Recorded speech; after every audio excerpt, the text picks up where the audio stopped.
So I want to read you guys a love letter to help brings the world together. As I was getting ready to go to Vegas this weekend, a family matter happens and I wasn't able to make it out there due to an emergency in my family. You know how sometimes the unexpected happens. You guys might see my shirt with a bunch of words on it. This is a shirt that when I go on trips and events, I put a shirt on me and I ask people in the airport, on my path, the cab driver, the Uber driver, anybody that I talk to on the way going towards an event, to describe their one word that is going to make them feel outstanding. One word that when you go on a stage and when you go and you speak for a school or you speak at a prison or when you speak for someone in need, when you walk into a room, what is that one word that you want it to be remind us? When you are no longer in this planet, leader, what is the one word that you want it to be remind us? The one word that you want people to describe you as the best version that you can be, as the leader, as that amazing person that inspires, that contributes, that collaborate to lift a soul, to help someone in need. So type in your one word below and I will write it on my shirt.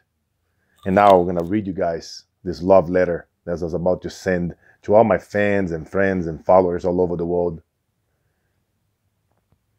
I just got off the phone with another student of mine in Las Vegas. I talked on the phone and did live videos this past week to several of my students, clients, and friends for hours and hours from Las Vegas. I remember last Monday being on the phone from 5 a.m. to 1 a.m.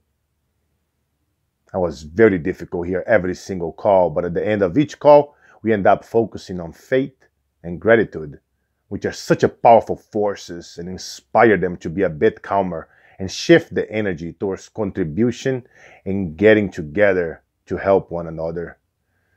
Many of them went on donating blood, to buy food for the first responders, and to inspire the ones in need by bringing certainty in moments of uncertainty. I wanted to share what I heard and what I felt during all these calls. A whole lot of worry people, scare people, confuse people, angry people, struggling to cope, to understand with what was happening. I hear many tears. I hear questions that I couldn't answer. I asked questions that I couldn't get an answer. I heard conspiracy theories. I felt and I heard the anger and the sadness in their voice and their eyes. I had friends and students there. They are family to me, but thank God they are okay. The world is not. Am I writing to share something important in these uncertain, chaotic times where negativity and anger and destruction and violence seem to be the only headlines that everyone is talking about on social media and all over the news? Let's all shut it down, those noises. It is a message of hope for a better place now, right now, at this moment. What can you think about to bring some more joy and love and hope to someone in need out there? What would you want your higher best self to do in this situation of chaos? How could you shift? It is a call to challenge you and everyone around you to bring more positivity, more gratitude, more love, and trading all expectation for appreciation.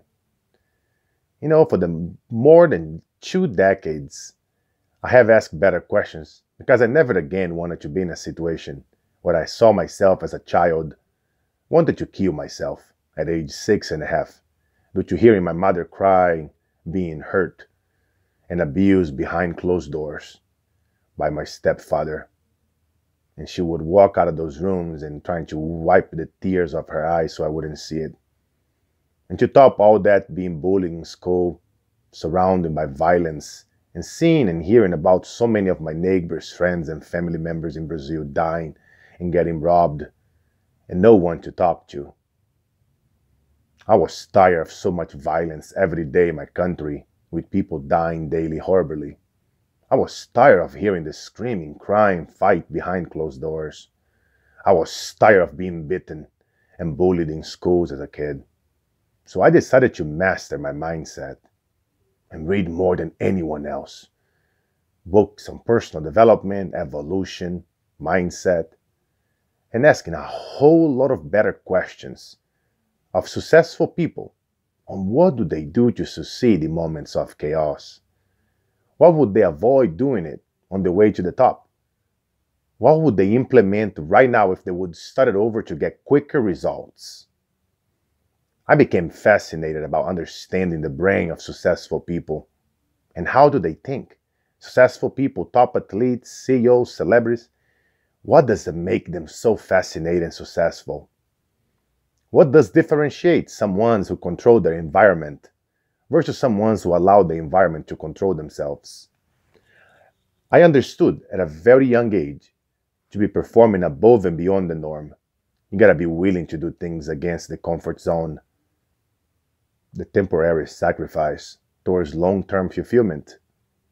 So I became fascinated my entire life on studying and helping humans achieve and shift their patterns from chaos towards achievement. For the past couple of years, I spent every working day training others to reach deeper levels of motivation and higher performance and whatever goals they needed help with. I'm out on the road a lot. That's the life that I chose, and I bring my family with me.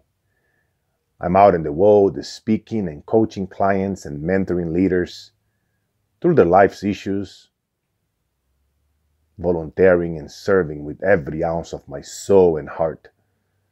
In all my years doing this, I never seen so much negativity stealing people's lives away. It's why we need you so much right now. Here's what I'm witnessing more and more than ever, talking to people and leaders worldwide. Anger fueled by assumptions, disconnection from moment and one another, the travesty of speedy judgments, good people drowning in pools of pessimism, people losing their mojo and momentum due to all this ongoing negativity and disgrace happening all over the news and social media. Haters shaming, false dramas, accuse now and don't ask later, an eye for an eye. When is enough going to be enough? It's enough to draw all the hope from our hearts. But we must not let this negativity and separation win. Let us never fail to recognize the beauty, the love, the abundance, and opportunities all around. Yes, there are deeply troubled people out there. I've been there. Yes, there are reasons to be upset and extremely angry. I've been there too. We are all humans. So to all of those who have remained positive, hopeful, and faithful despite all what is happening, this is a love letter to you. To those who remember to seek first to understand, this is a love letter to you. To those who practice those simple but great acts of kindness, this is a love letter to you.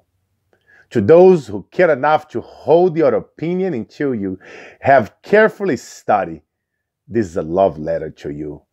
To the volunteers of the world, to the loving parents, to the spouses that raise children on their own, to the soldiers that protect our borders worldwide, this is a love letter to you. To the serving leaders that work tirelessly hours away from their family, paying the invisible price to serve, to do more, to become more, to live every day with intention. This is a love letter to you. I appreciate you. We appreciate you. The world appreciates you. And we need you now more than ever. To all, trust one thing. The future holds amazing things for you. And you are stronger than you think. Everything you need is within you now. Just repeat it 3 times. Remember that most people are very good and kind and working hard to take care of their families and their kids and the ones in need out there. Take the time to appreciate the positive, to enjoy the positive. Tap yourself in the back more often. Celebrate the small wins. Speak about positive more often. To share hopeful dreams. Cheer upon one another. Ask your spouses and your friends and your employees their dreams. And cheer on them. Embrace those you love and you care. Be thankful no matter what happens out there. Listen to that hope in your soul and your heart that is asking you to have reverence for life and to be even more thoughtful and loving human right now at this moment, because the world needs us. We can choose to feel angry, upset, and perpetuate all the negativity and hate and disgrace that's happening out there. Or we can choose to seek peace, to inspire others to remain positive, to always live through love and service to a higher cause, a higher purpose. As I was getting ready to go to Las Vegas, more inspired than ever because I spoke to so many hopeful friends and clients and fans this past week. They say they know that it's darkness, disgrace, and horrible things happening when you least expect. And so they wanted to be a light, they wanted to be loving, they wanted to be grateful, they wanted to be kindness, and bring the community and lead by example to the rest of the world who is going through tough times and violence, so that we can all come together, forgive our differences, forgive the past, and become one. And so let's be light. Let's be more conscious now. Let's bring the tender now and the love and connection. With love, Carlos Siqueira. Let's go out there, leaders of the world, and make the world a better place. Let's become one. Until next time, I love you. Thank you. My name is Carlos Siqueira, Coach's Coach. Take care and have an out-freaking-standing day.